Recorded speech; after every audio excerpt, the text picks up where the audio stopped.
Salut chers explorateurs du réel, bienvenue sur les Sentiers du réel, c'est Alexis, votre serviteur. Aujourd'hui on va parler de Aman, l'anté-Satan. Et oui, ça existe apparemment. C'est Eric Raken qui va nous en parler aujourd'hui.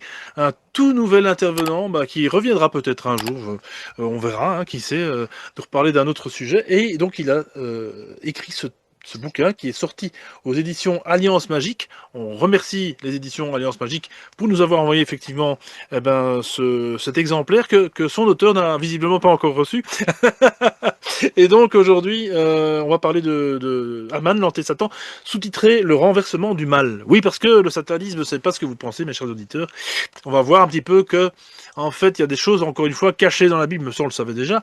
Et on va un petit peu parler d'Aman, de satanisme, de Lucifer, de Satan. Enfin, vous avez compris, tout ce qu'on aime sur la chaîne, bien entendu. On fait ça souvent. Et blague à part, on accueille aujourd'hui Eric. Comment vas-tu? Bonjour Alexis, je vais bien. Et toi? Ben ça va, Eric. Alors, Eric, effectivement, t'as pas reçu dis donc, t'as pas reçu ton exemplaire. Alors, qu'est-ce que Pas c'est? encore, mais à mon avis, ça va pas tarder. C'est certain. On fait des bisous d'ailleurs à Stéphanie qui se reconnaîtra. Et donc, effectivement, donc tu as écrit ce livre. Alors, effectivement, comment est-ce que je pourrais dire ça? D'emblée, alors toi, tu avais sorti un autre livre il y a quelques années. Et ceci Oui. est une version un peu, disons, exhaustive de ce premier livre que tu avais sorti. En fait, c'est un peu le petit frère de ce livre-ci, donc le livre d'Aman, aux origines du satanisme. Donc, en fait, on y retrouve le contenu de ce livre dans la nouvelle édition. Après, évidemment, la version a été améliorée. On a ajouté pas mal de choses, surtout au niveau des prophéties. Je voulais un peu étoffer ce sujet-là parce que le chapitre était pas très gros, donc voilà, donc j'ai ajouté certaines choses. Le livre expose plusieurs matières, hein. La principale, évidemment, est celui de l'entité Aman. Mais puisque je parle d'entité, je ne pouvais pas exclure des sujets tels que le monde des esprits ou encore la vie après la mort. Tous ces sujets sont des points corrélatifs au final. C'est comme une suite logique dans laquelle vient s'abriquer tous les éléments qui sont traités dans le livre. Donc voilà un peu le sujet du livre. Donc c'est très, on voit un peu les choses spirituelles. Donc c'est pas un satanisme traditionnel qui, au final, reste dans des rituels, dans voilà, dans des choses qui sont totalement hors sujet. Comme l'avait décrit d'ailleurs Anton Lavey dans son livre La Bible satanique, où il reste, voilà, pour lui, par exemple, Satan est une force de la nature. Or, pour moi, un esprit, c'est une puissance, mais pas juste une force de la nature qui est plutôt d'ordre physique, parce que l'esprit, c'est une personnalité aussi, c'est quelqu'un. Voilà. Exactement, exactement. Donc, ce qui est très intéressant, parce que par la suite, ce sera une question, peut-être si je ne l'oublie pas, que je poserai par rapport à Dieu, hein, parce que forcément, on va aussi revenir à Dieu tout à l'heure, enfin tout de suite, quoi, comme on dit chez nous en Belgique, hein, mon cher Eric. Alors toi, bon, le premier livre que tu avais écrit, là, il y a quelques années, que tu nous as présenté, en fait, c'est quand même une matière relativement, alors quand je dis lourde, mais pas dans le sens péjoratif, dense, relativement compliquée, parce que c'est ce qu'on disait en off avec Eric. La Bible, on m'excusera, mais tout le monde ne sait pas la comprendre, tout le monde ne sait pas la lire. Voilà, quand tu commences à lire un verset, je veux dire, ça a l'air comme ça, finalement, très abstrait finalement. Tu sais, ce sont tous des préceptes finalement, et si tu les lis comme ça de but en blanc, bah, ça veut tout et rien dire. Alors oui, on va comprendre on va comprendre certains mots, bien entendu, certaines phrases, certaines idées peut-être qui se cachent un peu derrière, mais c'est bien plus complexe que ça. Et toi, en plus, tu t'es payé le luxe donc d'aller non seulement sur la Bible en français, mais aussi la Bible dans une autre langue, je pense, hein. Mais en fait, pour étudier la Bible, comme tu dis, c'est assez compliqué. Il faut prendre sujet par sujet, c'est l'idéal. Et alors être bien équipé, en tout cas bien outillé, hein. Donc, l'idéal, c'est d'avoir évidemment les textes originaux. Pour avoir les textes originaux, ben, on peut utiliser plusieurs versions. Enfin, en tout cas, une version qui est vraiment très bonne, c'est la version Chouraki, qui elle est vraiment la plus fidèle par rapport aux textes originaux. Après, c'est compliqué à lire si tu veux lire la Bible directement comme ça, comme un livre, quoi. C'est assez compliqué. Par contre, moi, ce que je fais, c'est que je travaille sur des sujets. Je vais prendre un sujet au hasard. Je prends par exemple le satanisme, allez, Satan par exemple. Ben, je vais aller rechercher avec une concordance. C'est comme un dictionnaire, hein, une concordance. Tu vas chercher le mot, par exemple Satan. Ça te permet après de trouver tous les versets où on en parle. Voilà. Après, tu vas dedans et puis une fois que tu es dans tous ces versets, que tu les as tous regroupés, ben à ce moment-là, tu peux les traduire avec une version, donc c'est la concordance Strong, qui permet de traduire tous les mots. Parce que les mots, le problème, c'est que tu vas prendre une Bible classique, la Louis II, par exemple. Le problème, c'est que la Louis II, il n'y a rien de bien traduit. Et il y a des choses qui ont été ajoutées. Et voilà. Et les mots sont tellement mal traduits que toutes les religions qui existent dans le monde voilà, vont s'inventer des doctrines qui vont imposer aux membres de leur voilà de leur secte, hein, parce qu'on peut le dire, la plupart des religions sont des sectes, voilà, qui entraînent finalement des gens qui ne sont pas là pour les aider. Et à force de prosélytisme, justement, on en parlait tout à l'heure, Oui. on ne peut pas aider les gens avec du prosélytisme. Voilà. Non, ça, on va y revenir aussi tout à l'heure si j'oublie pas non plus, pareil, parce que j'ai beaucoup de questions qui me viennent comme ça et effectivement, bah, peut-être avant de parler de satanisme, avant de parler de Satan et surtout de Haman, parce qu'on va voir qu'il y a des liens, bien entendu, hein, sinon c'est voilà, c'est pas rigolo. C'est qu'on va parler, là, on va parler un petit peu de la notion de Dieu, parce que je voudrais quand même pas non plus, hein, tu sais bien, Eric, il y a des gens quand même qui sont voilà chrétiens, musulmans, juifs qui nous écoutent, tout ça, et qui ont ou qui sont dans leur propre religion et qui nous écoutent avec des oreilles ouvertes en général, hein, ça se passe bien. Et je faisais un constat justement, je te le disais aussi en off, c'est que Dieu quelque part, la Bible, comme tu viens finalement de le dire quelque part, c'est vrai qu'elle a été écrite de la main de l'homme. Alors, quand je dis la main de l'homme, c'est la main de certaines personnes qui ont reçu effectivement cet enseignement de Dieu, qui l'ont retranscrit. Alors on le sait, du côté de la religion chrétienne, il n'y a pas qu'un seul livre, il n'y a pas qu'une seule Bible. Ça, je pense que pour les personnes qui, voilà, me suivent depuis longtemps, ben, on le sait et puis, voilà, il y a les apocryphes. Combien est-ce que tu m'as dit qu'il y a de livres en plus? Dans la Bible, il y a 66 livres en fait qui sont regroupés. Voilà. Voilà, donc retenez bien Après, ce on ne compte pas tous les textes apocryphes qui sont derrière. voilà, Je ne les ai pas comptés, mais il y en a pas mal. Et il il y en y a en a pas pas mal. mal qui sont intéressants aussi. C'est donc non seulement écrit de la main de l'homme, mais en plus, c'est ça que tu as inscrit dans le livre et c'est ça qui m'a fort, fort parlé. Dieu, finalement, s'il existe, pourquoi est-ce qu'il irait finalement dire aux hommes: «Écrivez, alors par mes ordres, hein, là on va me taper sur la sur les doigts, mais mes préceptes», voilà. Pourquoi est-ce qu'on devrait retranscrire pourquoi est-ce que c'est l'homme qui devrait retranscrire les préceptes de Dieu, si l'homme croit en son existence? Enfin, si je traduis bien ce que tu as bien écrit, hein, corrige-moi Eric. En fait, tout devait être enregistré, je vais dire ça comme ça, donc pour les générations futures. Donc toutes les lois, et cetera, qu'il avait codées, comme tu dis. S'il ne l'avait pas fait, ben, les gens n'auraient pas connu le Dieu de la Bible. Les Israéliens, surtout parce que c'était le peuple de Dieu, devaient donc suivre toutes ces fêtes, hein, parce qu'ils ont plusieurs fêtes qui sont décrites dans le Lévitique, le chapitre 23 de l'Ancien Testament. Et toutes ces fêtes et toutes ces lois, les lois, il y a aussi les 10 commandements qui sont dans l'Exode 20, hein, le livre de l'Exode au verset 20 et dans le Deutéronome. Donc tout ça devait être enregistré pour la descendance, parce que le Dieu de la Bible avait son peuple, le peuple qu'il avait choisi, c'est le peuple d'Israël.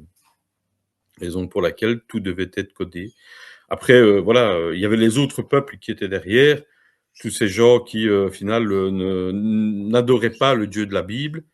Et ces gens-là, mais le Dieu de la Bible leur a ordonné de faire la guerre à ces gens-là parce qu'ils n'étaient pas soumis.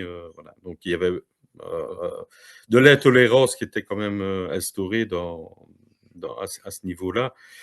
Et voilà, un peu comme aujourd'hui, où on peut aussi voir qu'il y a de l'intolérance un peu partout. Voilà, au nom de la religion, on va faire une guerre, alors que finalement, c'est pas ça du tout le message, hein, à la base, on est bien Voilà, c'est d'accord, ça. voilà. Ouais, ouais, ouais. Ce qu'on peut aussi retrouver dans le chapitre des prophéties, d'ailleurs, que j'ai écrit, le premier cheval des 4 cavaliers de l'Apocalypse, c'est le cheval blanc. Le cheval blanc qui représente justement les fausses religions.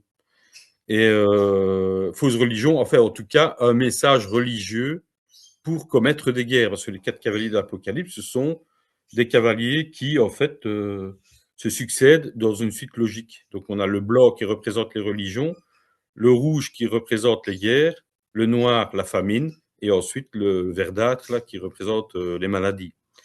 Et aujourd'hui, on peut même le constater que dans certains gouvernements, on utilise ce type de discours. Hein, je ne vais pas aller loin. Hein, on en a parlé, il y a une émission qui est passée au mois de mai sur la 3 en Belgique, où justement on voit certains qui utilisent justement les versets bibliques pour leur guerre. Ben, y a pas, on a un président, je ne vais pas faire de la géopolitique, mais il y a un président très important, bien connu, qui se fait souvent passer pour le Christ.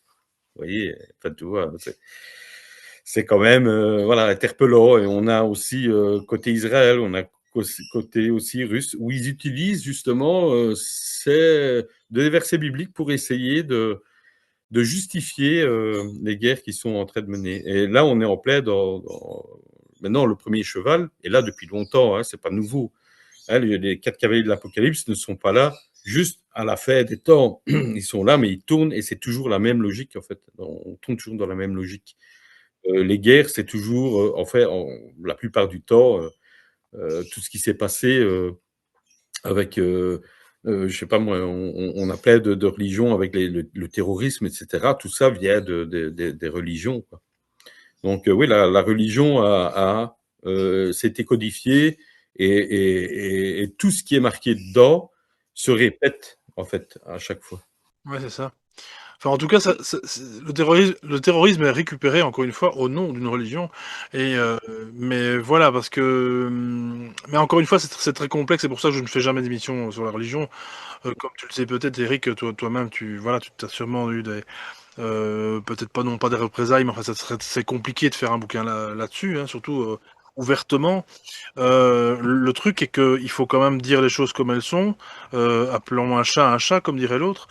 C'est que, voilà, il est très rare de découvrir, de côtoyer, et j'en ai côtoyé une personne ou 2 dans ma vie, pour te dire, hein, le niveau de rareté des personnes qui sont réellement, si tu veux, qui sont réellement dans la paix, l'amour et dans tout ce que Jésus a finalement demandé de faire, hein, voilà, d'être vraiment, disons, dans cette spiritualité-là, parce que j'ai presque envie de l'appeler une spiritualité. On va voir qu'il y a une différence d'ailleurs avec la religion. Ça, c'est un passage que j'aime beaucoup dans le bouquin. Donc, toi, tu dis dans le bouquin, effectivement, la religion inclut une espérance de récompense, Exact. tandis que la spiritualité est faite pour ceux qui veulent Voilà, comprendre. ouais, ouais, tout à fait. Ça, c'est Ouais. super. Oui, les religions, en général, si tu lis, voilà, quand tu lis la Bible, ben, ça espère plein de récompenses, la vie éternelle, etc. Les musulmans, ben, voilà, ils ont leur paradis, etc. Mais la spiritualité, c'est pas ça du tout, quoi. La spiritualité, c'est on cherche pour soi, hein, pour s'améliorer et augmenter ses connaissances et voilà, pour être meilleur. Mais la religion, c'est pas forcément pour être meilleur, mais c'est pourquoi? Pour se soumettre à Dieu. Alors qu'ici, on n'est pas du tout dans le cas, parce que le satanisme que moi je propose dans le livre, c'est justement un satanisme relationnel. Donc ça veut dire une relation avec une entité, mais sans rien en retour. Donc je veux dire, il n'y a pas de fête spéciale, il n'y a pas d'interdit alimentaire, hein, comme la Bible le dit. Il y a aucun interdit. Donc le principal, c'est de rester en contact avec une entité pour s'améliorer. C'est ça l'important. Oui, alors on va bien sûr, pour les gens qui auraient déjà quitté la vidéo, pour déjà quand même faire une différence avec ce que tu vas aussi dire dans cette émission et dans le bouquin, dans ce que tu écris dans le bouquin, qu'effectivement le satanisme, en tout cas la version que toi tu présentes là dans le livre, c'est pas du tout celle qui est en relation, enfin je présume, hein, Eric, rassure-moi, celle en relation avec toutes les sectes sataniques que l'on peut voir et tous les rituels négatifs et de destruction qui sont faites quand même, enfin je sais pas moi, dis-moi un peu. Alors non, il n'y a pas, il y a rien, ça n'a rien à voir avec le satanisme traditionnel. Donc comme je le disais, donc c'est un satanisme spirituel. Donc il y a strictement rien à voir. On pourrait même d'ailleurs considérer que l'attitude d'un laïc est proche d'un satanisme relationnel, tu vois? Donc la seule différence, c'est que, ben, j'essaye de garder toujours un contact avec l'entité, que j'invoque, donc c'est qui est Aman. Mais non, on n'a strictement rien à voir. D'ailleurs, j'ai fait d'ailleurs des groupes de discussion il y a des années d'ici, Ouais, en 2003, je crois que tu as commencé. justement, voilà, c'est ça, où j'ai eu beaucoup de menaces, hein, faut pas croire, des satanistes traditionnels, parce que voilà, ce que je disais, voilà, ça les dérangeait, c'était dérangeant, je comprends, mais voilà, moi, je ne voulais pas. Je pense que à un moment, il faut réfléchir et se dire, mais attends, c'est pas une vie, ça, ce satanisme traditionnel. Ce n'est pas normal qu'on parle d'une entité. Dans la Bible, on dit bien que c'est une entité, que c'est un esprit, que ce n'est pas une force de la nature, comme le disait Anton Lavey. Donc c'est bien une entité. Alors, pourquoi est-ce qu'on n'essaye pas plutôt de comprendre l'entité plutôt que de faire des choses sous prétexte que l'entité aurait dit que? Voilà.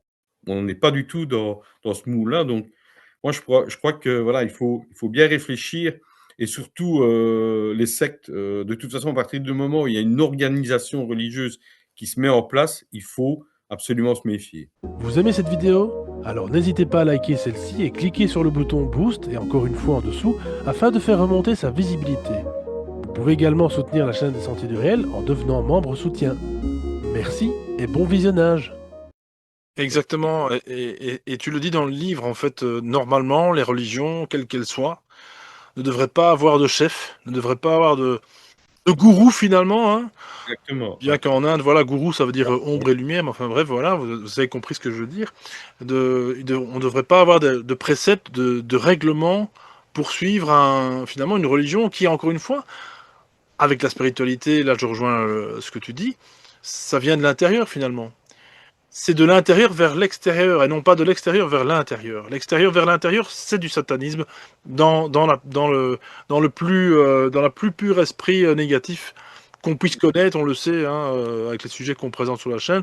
Généralement, tout ce qui est invoqué, tout ce qui vient vers toi, en général, c'est pas bon. Il vaut mieux plutôt que ça part de toi, voilà, pour le propager autour de toi et autour de soi et pour faire pour répandre le bon, quoi, pour répandre finalement quelque chose de bon, et surtout pour évoluer nous-mêmes. C'est surtout ça qui est de bon. C'est ça, ouais, ce qui est positif.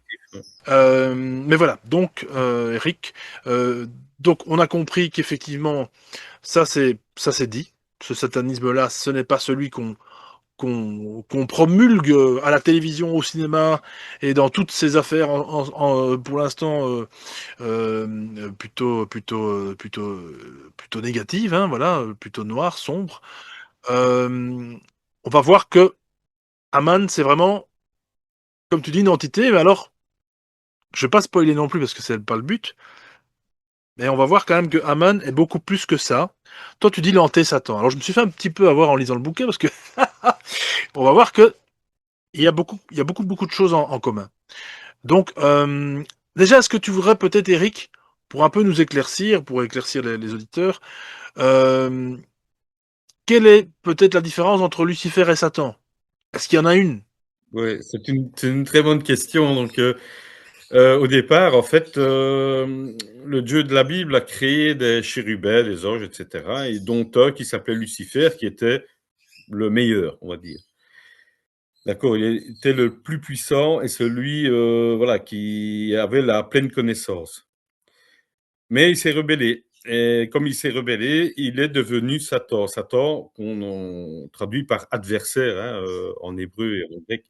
Donc, c'est l'adversaire. Il est devenu l'adversaire. Donc, c'est la même personne qui est devenue Donc de Lucifer, il est passé de l'autre côté de la rampe, on va dire, et il est devenu l'adversaire du Dieu de la Bible. Donc, en fait, le Dieu de la Bible, quand il donne un nom comme lui, il a plusieurs noms, hein,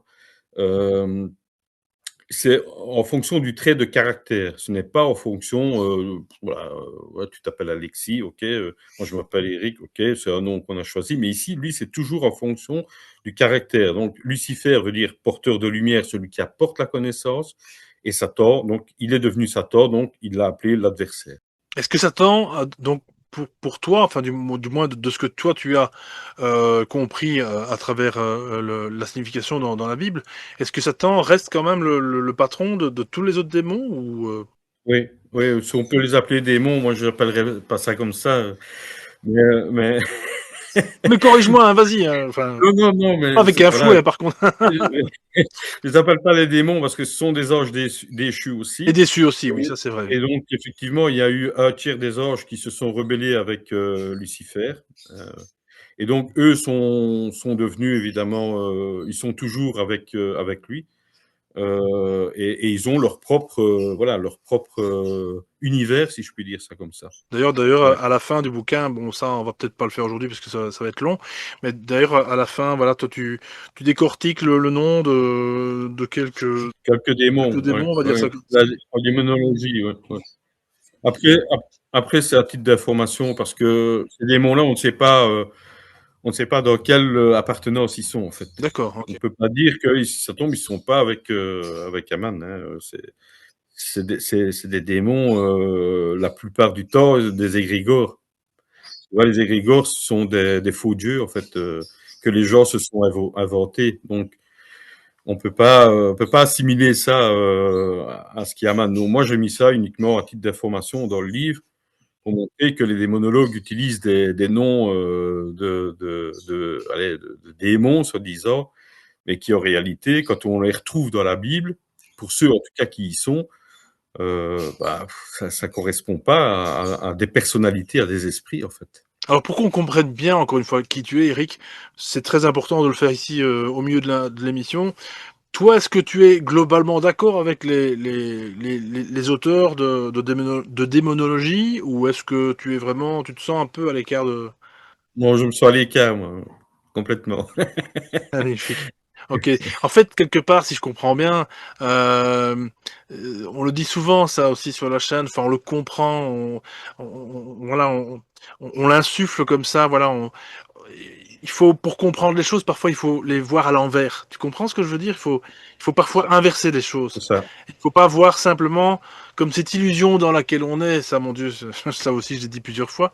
Dans cette maya, dans cette illusion dans laquelle on est, de voir les choses comme elles sont. Alors il faut justement parfois inverser pour mieux comprendre les choses. Et c'est un petit peu ça que j'ai ressenti en lisant ton bouquin. En fait, c'est pas le lire comme un livre de démonologie sur Satan, comme on pourrait le croire. C'est vraiment avec un autre regard. Voilà, c'est ça que je veux dire. Ça n'a rien à voir avec de la démonologie, ça n'a rien à voir avec du satanisme traditionnel. Tout est vraiment spirituel, donc voilà, c'est l'évolution, l'évolution, l'évolution. Ce n'est que ça. Et alors, on ne parle pas que de satanisme parce que j'ai fait aussi un petit essai d'ailleurs qui montre en fait qu'il y a plusieurs, allez, il y Sphère. a voilà plusieurs sphères. Donc il n'y a pas que Aman, il n'y a pas que le Dieu de la Bible, il y a plusieurs sphères. Et donc ce livre aussi implique que il peut y avoir d'autres entités dans le même genre, et je suis persuadé qu'il y en a, et que chacun peut trouver son entité. Mais pour ça, voilà, il faut chercher. Et c'est pas facile. C'est pas facile, mais voilà, ça demande beaucoup d'études, ça demande beaucoup allez, de réflexion. Et les réponses viennent. Hein. Il suffit d'y penser, parfois de penser à certaines choses très fort, d'y travailler, et les choses viennent parfois comme ça au hasard. Exactement, ou alors même les prononcer tout haut, hein, encore une fois, poser une question et demander, il vous sera répondu, hein, j'ai presque envie de te dire, c'est presque ça. Demandez, oui, c'est vrai. Ouais. Ça a l'air tout simple, mais en Ouais, fait, ouais, c'est non, vrai. non, Mais c'est je l'ai déjà fait, voilà, pour d'autres raisons. Et c'est dingue, en fait. C'est comme si tu avais ton moi supérieur qui te répond, finalement. C'est comme si tu avais quelqu'un qui te prenait la main. Il est toujours là, hein, c'est comme tu dis, peut-être ce guide. Il y a certains qui vont appeler ça un guide, un archange, un ange, bon, un ange gardien, voilà, pourquoi pas. Donc voilà, pourquoi pas, tout est lié de toute façon, encore une fois, hein. Donc oui, on a compris que Lucifer, effectivement, donc c'est un ange déchu, hein, on peut presque dire ça, hein. Alors il y a un truc qui m'a aussi, que j'ai appris, les chérubins sont supérieurs aux anges. Mais en fait, tu as les anges, donc les anges, à la base, sont des messagers. D'accord? Donc c'est la traduction du mot grec ange, c'est messager. Alors, les chérubins, eux, sont supérieurs, c'est un gouvernement hiérarchique à la base. Hein, comme tu as pu le lire dans le Nouveau Testament, les églises, c'est la même chose, c'était un gouvernement hiérarchique comme on a partout dans les pays, sauf dans les pays où il y a juste un seul chef, mais la plupart du temps, c'est des gouvernements hiérarchiques. Et donc, dans ces gouvernements hiérarchiques, donc, tu as les anges qui sont des messagers et tu as alors les archanges qui sont au-dessus. Donc, c'est comme si tu avais un responsable. Toi, tu es un archange, on te donne des directives, tu les donnes aux anges et en même temps, toi, tu fais ta part de job, quoi.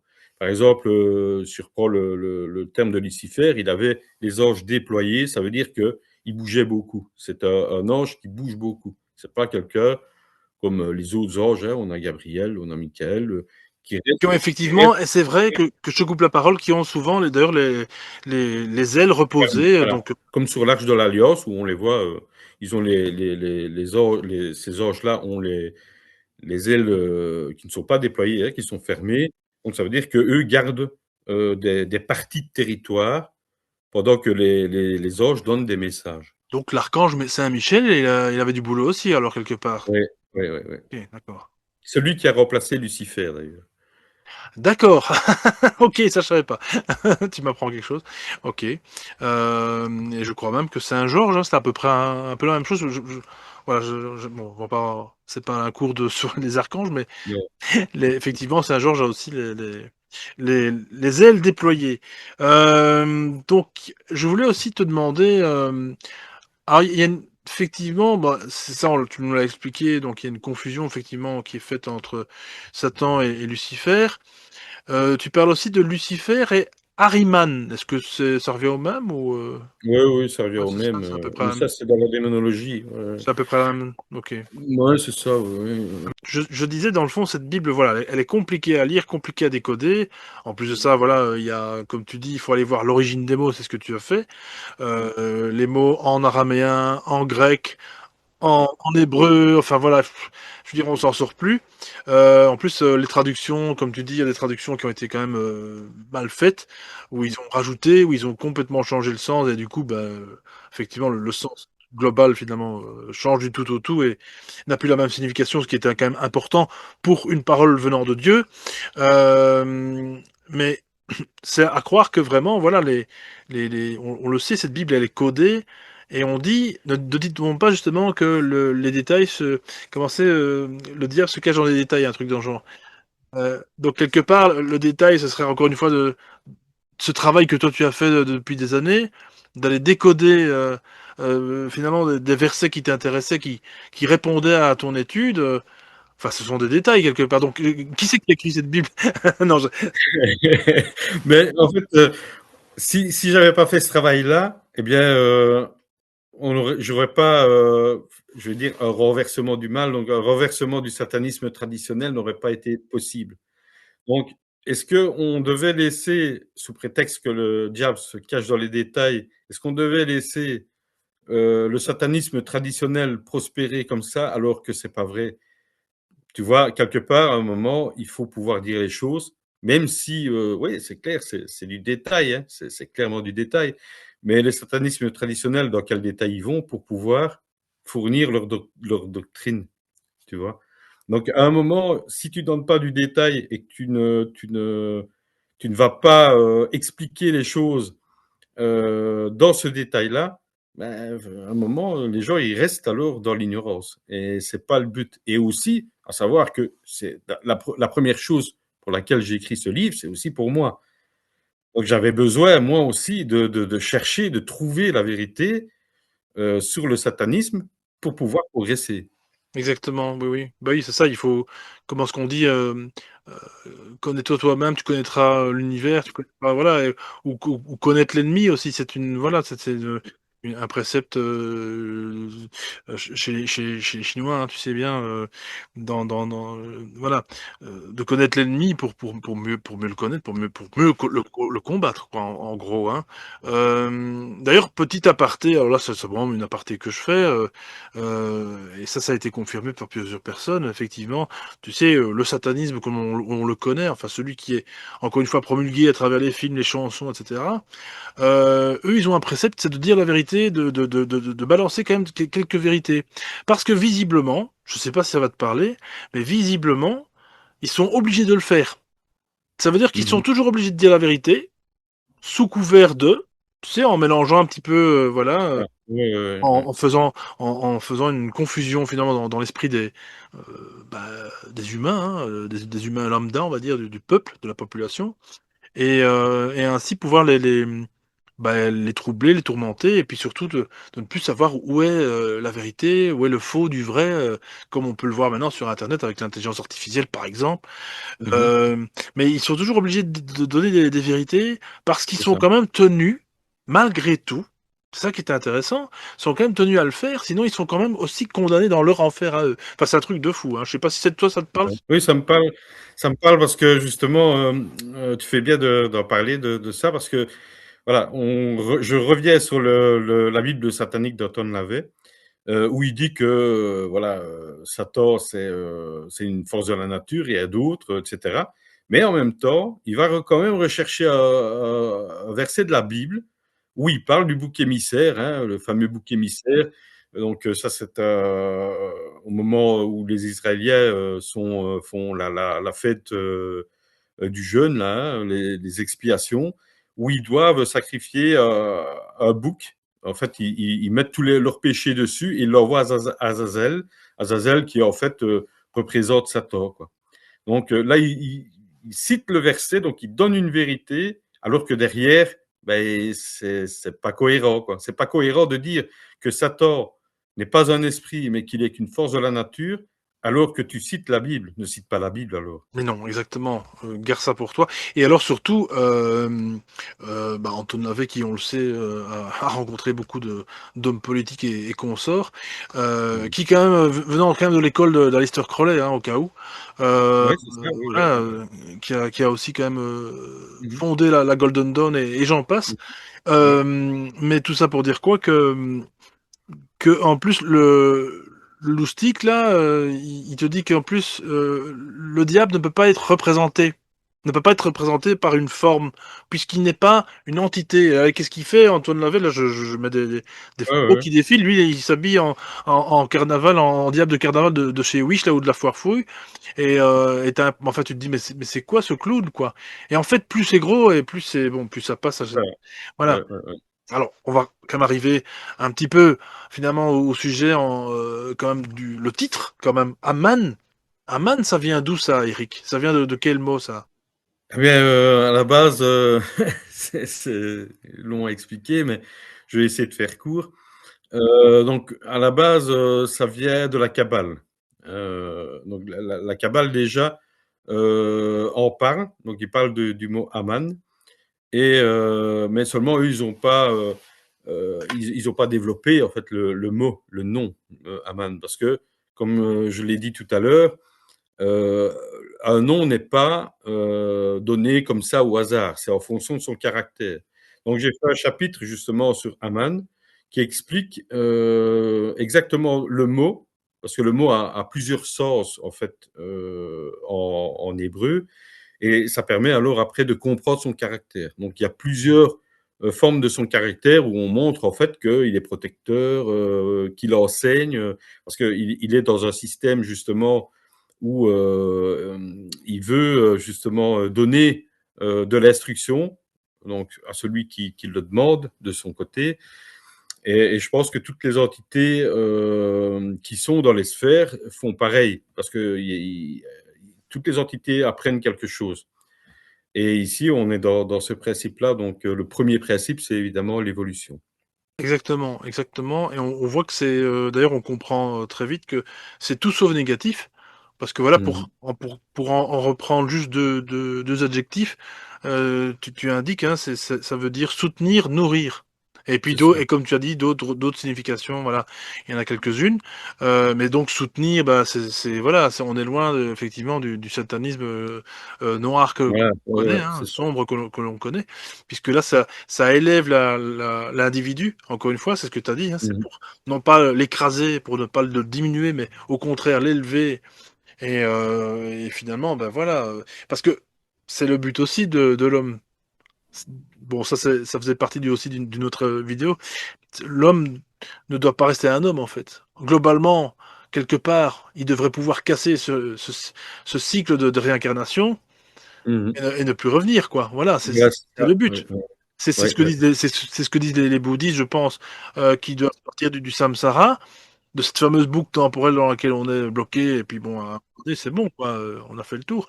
C'est ce que j'ai indiqué aussi dans le livre et j'ai calculé, mais voilà, c'est plus ou moins, hein, c'est pas, on n'est pas sûr, mais qu'il faudrait une quinzaine de vies en fait pour. Ouais, ouais, c'est ça, à peu près, ouais. C'est ce que j'ai cru comprendre, effectivement. Donc ça va, c'est pas C'est quand même beaucoup. faudrait ben, faut ça tout dépend, hein. Ouais, voilà. Si tu es à ta 8e vie, il te reste plus que 7 et puis Ouais, ouais. si j'en suis à ma 7e, ben voilà, on fait le calcul, il m'en reste 8 et bon bref, voilà, c'est vrai que ça peut paraître long, mais finalement une vie, on le sait bien, une vie terrestre, finalement c'est un pet de mouche, hein, c'est Ouais, ah ouais, tout à fait. pour nous c'est long, clairement. Mais pour l'univers, voilà, c'est pas grand-chose. Mmh. Ouais, le temps est pas le même. Voilà. Donc Aman, lui, il a des accointances avec Lucifer, justement. Donc il y a apparemment, ce Ah oui, oui, oui, serait le oui, même oui, personnage, alors si je comprends bien, la même oui, entité. oui. Ouais, alors faut bien se rendre compte que le Dieu de la Bible lui a donné le nom de Satan parce qu'il est l'adversaire. Mais il n'est pas l'adversaire des anges, de ses propres anges. Donc, dans la traduction, justement, dans le mot Aman, où j'ai traduit tous les mots, ben, j'en parle aussi d'ailleurs, les anges ne peuvent pas l'appeler Satan. Voilà, Donc, parce que ça voudrait d'où, dire que les anges sont donc opposés voilà, c'est ça. à ce même personnage, alors que ce Voilà. n'est pas le cas du tout. Voilà. Et donc, la traduction du mot, eh ben, ne va pas seulement dans le sens pour l'homme, mais aussi pour les anges qu'il a protégés. Parce que la rébellion, elle vient de là. Un mauvais gouvernement entraîne toujours une rébellion. C'est ce qu'on appelle un putsch ici, sur terre. Et comme les choses qu'on voit dans le monde des esprits ressemblent à ce qui se passe ici sur la terre, on peut se dire: «OK, ça c'est biblique», hein, je cite les versets d'ailleurs, dans le livre, et on peut se dire que voilà, il y a eu un putsch, il y a eu quelque chose, il s'est pas rebellé uniquement parce qu'il avait envie de prendre le pouvoir. C'est pas ça. C'était le chérubin le plus intelligent, donc le plus puissant. Et pourquoi est-ce qu'il aurait voulu prendre le pouvoir?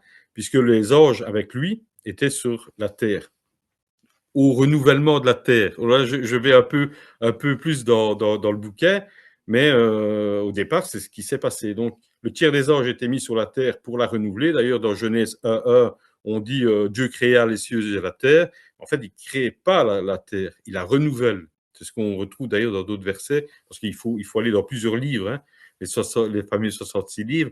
Il faut voyager dans tous ces livres de la Bible pour pouvoir retrouver exactement, tout ce qui s'est dit. D'ailleurs, il y a même un verset où il le dit, tu envoies ton souffle et tu renouvelles la surface de la terre. Donc c'est qu'elle était déjà là.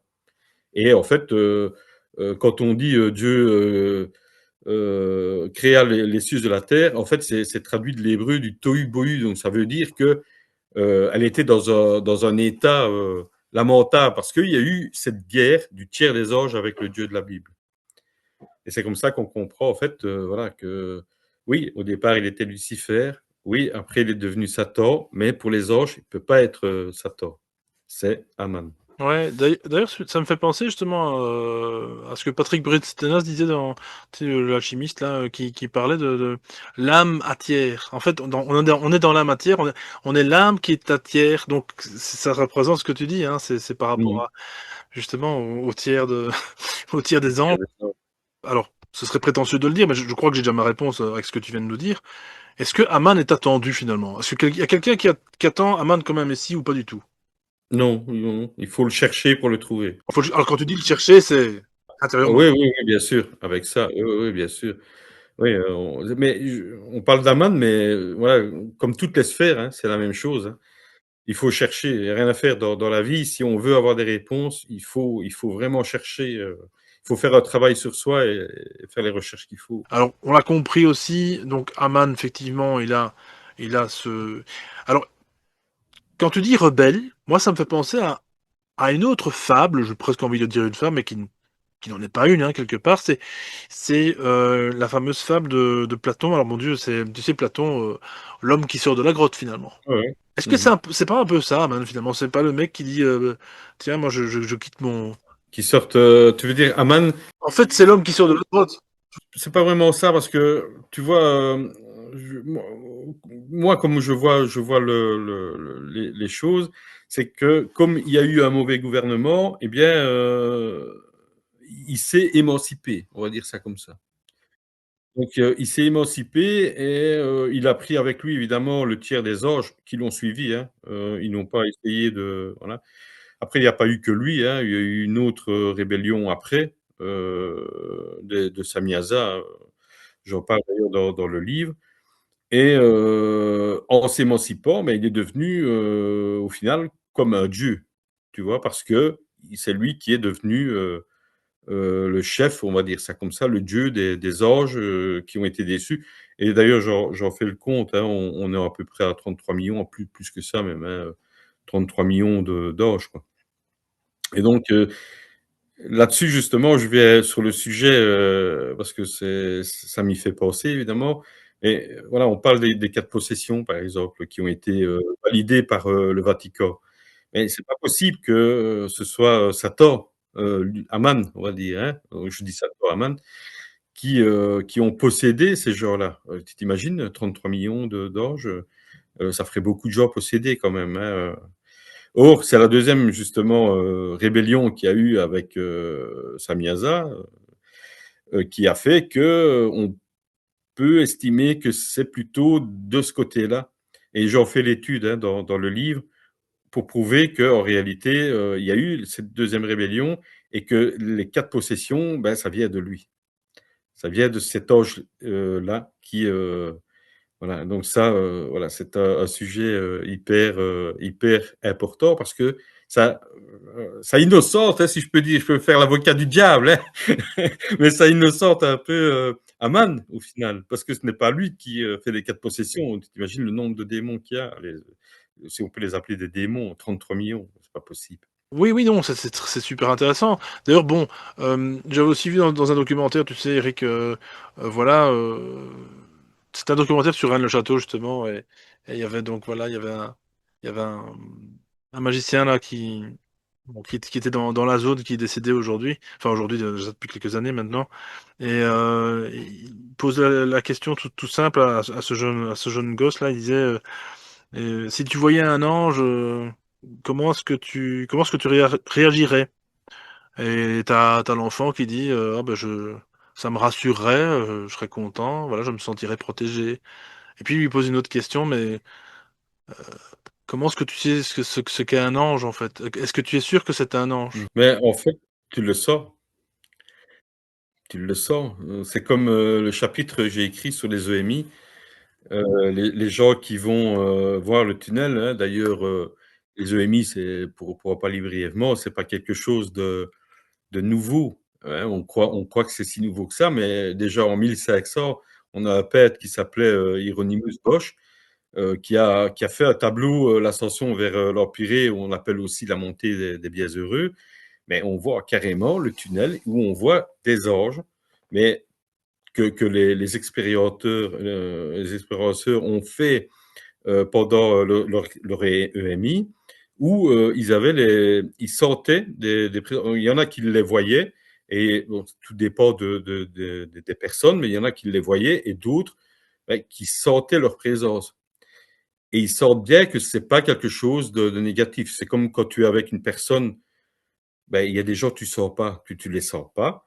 Et il y a des gens que, bah, le courant va passer tout de suite. Donc c'est un peu la même chose. Donc oui, reconnaître un ange quand tu es dans une situation, spirituelle, on va dire, tu peux la reconnaître, par, le la bienveillance qui transpire de l'entité.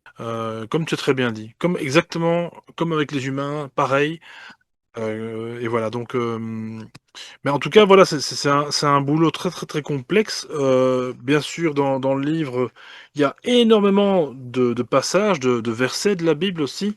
Hem, plusieurs psaumes, plusieurs voilà, plusieurs, extraits avec l'Apocalypse de saint Jean aussi, c'est super Mmh. intéressant ça.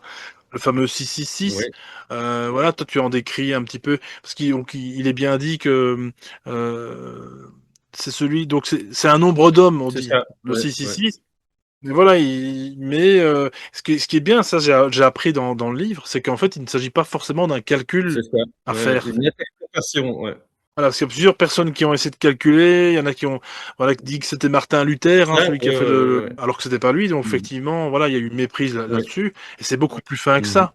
Toi, tu dis carrément, enfin, d'après tes recherches et d'après ce que tu as pu en comprendre aussi le sens, c'est que ça c'était finalement lié à 1999 quoi, à 1999 pour les Français. Ouais. Heu et qui finalement, ça a commencé là, jusqu'en 2012 et alors 2012 effectivement, tout le monde s'attendait à une Aussi des apocalypse, Mayas, la fin du monde. Mais on le voit maintenant en 2026, hein, depuis 2020, hein, pour pas faire un dessin. Il y a eu quand même, il y a eu quand même beaucoup, beaucoup d'évolution. Il y a un truc qui est en train de se préparer, oui, quoi. oui, oui, mais ça, on le voit, par rapport aux signes, hein, je crois que c'est, dans le livre de la non, c'est Paul qui le dit dans le Nouveau Testament, qui dit que les prophéties, elles se voient comme un lever de soleil. Donc on voit les choses arriver au fur et à mesure. Maintenant, on ne sait pas donner de date ni d'heure, hein, donc celui qui donne une date ou une heure, comme l'ont fait beaucoup de sectes religieuses, il faut jamais croire à ça parce qu'on ne connaît ni l'heure ni le jour, hein. C'est ce que la Bible dit par rapport aux prophéties. Et puis voilà, mais derrière ça, oui, le nombre 666, c'est pas un nombre qui parce que encore une fois, ça a été mal traduit par la version Louis II. La Louis II, qu'est-ce qu'elle dit? Elle dit que celui qui a de l'intelligence calcule le nombre de la Bible, le nombre de la bête. Mais quand on va dans l'original, ce n'est pas qu'il calcule, mais qui interprète le chiffre de la bête. Et en fait, cette marque, c'est la marque, hem c'est pas une marque, physique, parce que bon, on a beaucoup parlé des puces et cetera. Il y a eu beaucoup d'inventions, sur le sujet, mais il y a pas que la marque sur la main droite, il y a aussi la marque sur le front et ça a des symboles. C'est symbolique, hein, le livre de l'Apocalypse et toutes les prophéties, d'ailleurs les prophéties couvrent plus ou moins un tiers des textes bibliques, c'est que du symbolisme, hein et donc il faut d'abord trouver le symbole de ce qui est dit, plus la traduction, donc ce qui vient à dire que c'est assez compliqué, donc voilà. Mais effectivement, c'est pas un calcul, c'est une interprétation. Ce qui est complètement différent, hein, effectivement. Oui, oui, oui, oui, oui. Mais donc ça, c'est intéressant parce que ça, tu le parcours aussi dans le bouquin. Oui, oui, oui, ouais, en fait, je l'ai fait parce que dans le livre d'Aman, il y avait une personne qui m'a, posé la question et donc je l'avais mis à la fin, je mets quelques questions-réponses et je me suis dit, «Ça, je vais pas juste citer le verset dans le nouveau, livre, donc l'anté-Satan, le renversement, du mal». Là, j'ai voulu développer ça pour, faire vraiment comprendre ce que c'était parce que c'est quand même une question, allez, beaucoup de personnes qui a fait couler beaucoup d'encre, hein, donc c'est quelque chose qui était, quand même, assez intéressant à développer. Ouais, non, c'est très, très intéressant. J'ai appris pas mal de trucs là-dessus, donc ça, franchement, voilà, on va pas vous spoiler, hein, chers auditeurs, faut lire le bouquin quand même, supporter aussi l'auteur et l'éditeur aussi surtout, parce que ça, c'est super intéressant. Franchement, c'est quelque chose que j'avais encore jamais lu nulle part, hein, donc voilà. Voilà, sans faire encore une fois, de pub, gratuite, voilà, grandiloquente, comme on dirait. Non, non, mais c'est vrai, j'ai appris plein de choses. Qu'est-ce qu'on pourrait encore dire, Eric, sur, notamment alors effectivement, toi, à la fin du bouquin, donc tu parles des EMI, des expériences, est-ce que toi, tu en as Mmh déjà mh. fait, toi, une expérience, une EMI, une NDE, comme on dit en anglais? Non, moi non, je n'ai jamais eu l'occasion de le faire. Moi, je le souhaite pas non Bon, plus, hein. non, mais enfin bon, ça aurait été intéressant d'en revenir, hein, puis on en bah oui, de toute façon, tous les expérienceurs en sont revenus. Mais en tout cas, les témoignages sont hyper intéressants parce que quand on les regroupe, ils disent beaucoup de choses et on peut, imaginer que de toute façon, il y en aura de plus en plus puisque, on a beaucoup maintenant de capacités à réanimer les personnes. Donc forcément, on va, voilà, les hôpitaux d'ailleurs, beaucoup d'hôpitaux ont déjà, une cellule qui permet justement, de questionner ces gens, et sur base d'un formulaire et questionnaire, ils savent si réellement le patient a fait une EMI ou pas. Ouais, Oui. bah, alors c'est vrai qu'en plus de ça, c'est ça aussi c'est tabou, mais il y a pas que des EMI, positives, il y a aussi des EMI négatives, hein. Oui, oui, Il y a c'est il y a ça, oui. quand même des choses et là, peut-être que ça rejoint effectivement, ce fameux graphique que tu as mis dans le bouquin avec, Mmh. les sphères. Alors parce que je crois qu'en plus, si je comprends bien, la sphère Aman justement, elle fait des allers-retours, donc c'est celle-là qui nous permet enfin qui nous permet De communiquer et de se réincarner, oui. Parce que là, ici, on parle de réincarnation parce que la Bible, le Dieu de la Bible, il n'a pas ce système. Il n'y a pas de réincarnation. voilà. Le système de la Bible, c'est la résurrection. Donc, c'est pas la même chose. Donc, on va se réincarner sans se souvenir de nos vies passées. Par contre, la résurrection, on revient avec le même corps et avec l'expérience qu'on a vécue de sa vie. D'accord? Et alors après, on promet aux chrétiens 1000 ans avec le Christ. Donc, c'est comme ça que j'ai calculé, plus ou moins. Hein. 1000 ans, ça représente environ 15 vies. Donc, le système de développement n'est pas le même selon l'entité, quoi. Mais il y a peut-être des autres systèmes, mais je ne les connais pas, ça. Tu as même dessiné, une sphère avec d'autres C'est systèmes, ça, ouais, effectivement, ouais, ouais. parce qu'effectivement, bah, c'est comme dans Alice au pays des merveilles, il y a plusieurs portes et j'ai C'est ça. l'impression que voilà, ça c'est aussi un autre sujet qu'on a déjà fait, sur la chaîne et où effectivement, bah, il y a peut-être même des pièges de l'autre côté apparemment. Donc tout n'est pas rose, tout n'est pas noir, tout n'est pas blanc, enfin bref, on l'a compris, hein, comme justement, la Bible, le fait sous-entendre finalement, hein, cette notion de paradis, d'enfer et c'est tout, hein. C'est très binaire finalement, alors que c'est beaucoup plus complexe que ça, hein. C'est ce que tu dis dans le livre, il y a beaucoup plus de couleurs, beaucoup plus de nuances et C'est ça. c'est là que c'est très compliqué aussi de voilà, de satisfaire tout le monde dans ce genre d'études parce que bon, le but c'est pas de satisfaire tout le monde déjà pour commencer. Toi, Mmh. tu l'as fait parce que tu as voulu le faire, Ouais, ouais, ouais. tu rentré là-dedans, voilà, mais ce qu'il y a d'ailleurs, justement, Eric, je sais pas si je t'ai posé la question, mais pourquoi est-ce que tu t'es lancé dans cette étude? Qu'est-ce qui a fait qu'un jour, toi qui as justement un boulot, voilà, conventionnel qui travaille, lundi, vendredi, machin, Mmh. toute la semaine et qui fait ça par passion, hein, c'est vraiment une passion, presque un sacerdoce, hein, puisque ça fait quand même plus de 20 ans que tu fais ça. Comment tu es rentré là-dedans? Tu me dis que tu as voulu savoir ce qu'était le satanisme, mais pourquoi? Qu'est-ce qui a déclenché? Enfin, si je peux me permettre, hein? Mais en fait, avant, j'étais chrétien, donc et OK! et et j'ai entendu tellement de choses sur le Satan et quand j'ai vu les comportements, j'ai dit: «Non, Ah bah c'est pas non, possible». bah non. Voilà et donc j'ai voulu aller plus loin, j'ai voulu faire des recherches et puis il faut savoir que, mon père qui est toujours chrétien, il a un esprit très critique et c'est quelque chose qu'il m'a enseigné, c'est d'être très critique et donc voilà, donc j'ai un esprit très critique là-dessus, surtout sur les religions, les sectes et cetera. Donc s'ils me disent quelque chose, moi je vais aller le vérifier, je vais aller le contrôler, je vais aller l'étudier, je vais voir si c'est vrai, Ouais, voilà. ouais, ouais, ouais. Donc et là, donc j'ai été sur ce sujet-là et ça m'a apporté beaucoup. Personnellement, ça m'a apporté énormément de choses et au final, je suis content de ça. J'ai pas mal évolué grâce à ça, quoi, sur ce domaine. Donc je comprends mieux. Tu as quand même ça c'est important, merci de partager ça parce que c'est vrai que c'est je veux que les gens comprennent aussi le cheminement de chacun. Pourquoi est-ce qu'on en vient à telle étude? Pourquoi est-ce qu'on en vient à telle, finalement lumière, hein, on peut dire ça comme ça, hein. C'est une lumière, c'est une étincelle, c'est un flash, tout ce qu'on veut, peut-être pourquoi pas un revirement carrément et moi j'aime ces revirements parce qu'il y a jamais, jamais de hasard. Il y a tu le sais, le hasard n'existe pas. Ouais. Non. Il y a que des rendez-vous comme on dit et vraiment ce virement, ce virage, il y a toujours une signification et bah, là, en l'occurrence, bah, merci d'avoir partagé Eric, donc et je comprends vraiment ton message c'est vrai que voilà, moi personnellement, c'est pour ça aussi que je fais pas d'émission en général sur la religion. J'ai beaucoup de mal avec ça. Alors j'ai beaucoup de mal parce que je le comprends pas non plus. Ça, faut dire aussi les choses. Parce que je ne suis pas non plus tombé sur les bonnes personnes pour enseigner comme il se doit. J'ai l'impression qu'il y a personne qui peut y arriver en fait, tant que ça passe par l'humain. Et je pense que justement, je pense que la religion, et là je rejoins les personnes qui sont restées jusqu'au bout de l'émission, et je rejoins les personnes qui ont une religion, qui sont dans une spiritualité aussi, qui croient en Dieu, qui croient en quelque chose.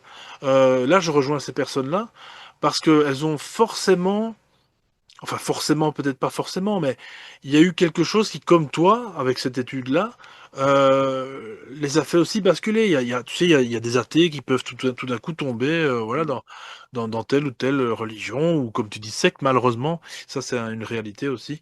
Euh, et voilà, il y a toujours un cheminement, voilà, un virage dans leur vie, un choc aussi, malheureusement, c'est pas toujours positif. Voilà, quelque chose qui a fait que.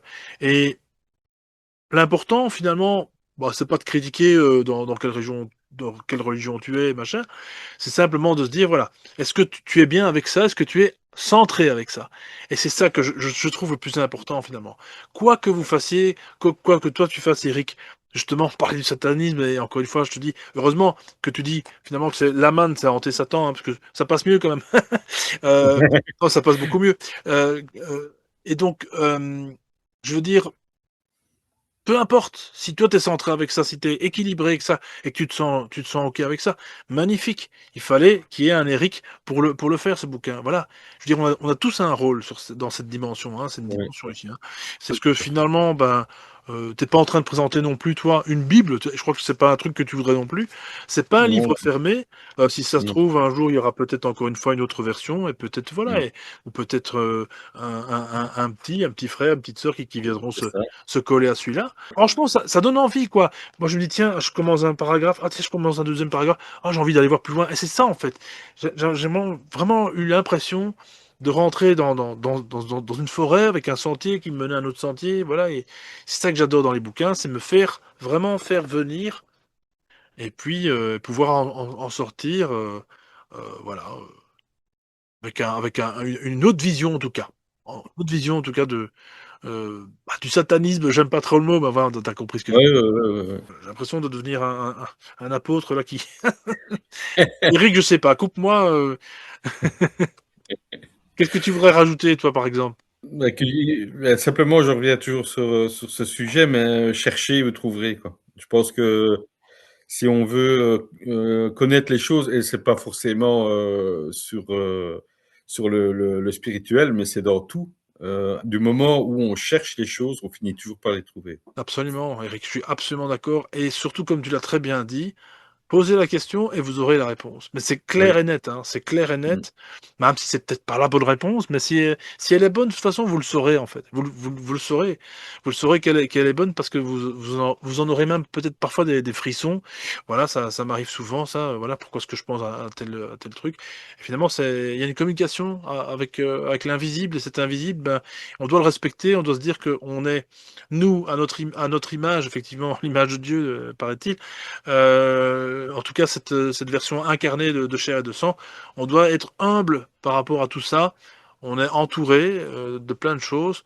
On l'a déjà dit aussi dans d'autres émissions, ça. Et on doit se dire qu'il y a des forces autour de nous qui sont bah, plus fortes que nous, effectivement. Mm. On doit respecter, puis qu'on doit aussi, avec lequel on doit bah, ouais, vivre aussi, partager, et puis voilà quoi. Et encore une fois, de toute façon, de la manière la plus alignée qu'il soit, et de cette manière, eh bien, on sera jamais dans le négatif, dans le mauvais, voilà, dans le mauvais, dans le faux, quoi. Ça, Restons vrais quoi qu'il arrive, et soyons peut-être un petit peu, j'ai presque envie de dire, ça je crois que c'est l'époque qui veut ça, hein, Eric. Soyons un petit peu cet Aman qui, finalement, eh bien, n'a plus envie d'écouter ce qu'on nous dit depuis des années, des siècles. c'est Détournons un ça. peu le regard par rapport à ces soi-disant vérités qu'on nous assène tous les jours, hein, que ce soit à la télévision ou n'importe. Et voilà. Et sortons de notre grotte, voilà, comme Platon le Ouais, disait. Platon. Encore une fois, je remercie bien sûr les éditions Alliance Magique. Et en plus de ça, voilà, bah, je l'ai pas dit, mais je suis pas rémunéré, je suis pas payé pour ça, donc voilà. Ça c'est fait, hein, comme ça, hein. Donc, mais donc globalement, grand merci à cette édition Alliance Magique. Je mettrai le lien en description pour se le procurer, bien entendu. Et Eric, c'est quand tu veux, hein, voilà, pour un autre sujet, si tu veux. Si tu veux, Ouais, je pense qu'on sera amené à se rencontrer et peut-être même, pourquoi pas, en vrai. j'espère. Parce que vous l'avez peut-être compris, Ouais, mais Eric est belge, et oui. Même, il est de Liège, de voilà. Liège. Voilà. Voilà. Et il est fier, et il peut être fier parce que voilà, les Liégeois, c'est un sacré peuple, hein, vraiment, voilà, faut vraiment aller visiter Liège, c'est une très très belle ville, avec les bonnes gaufres, etc., etc.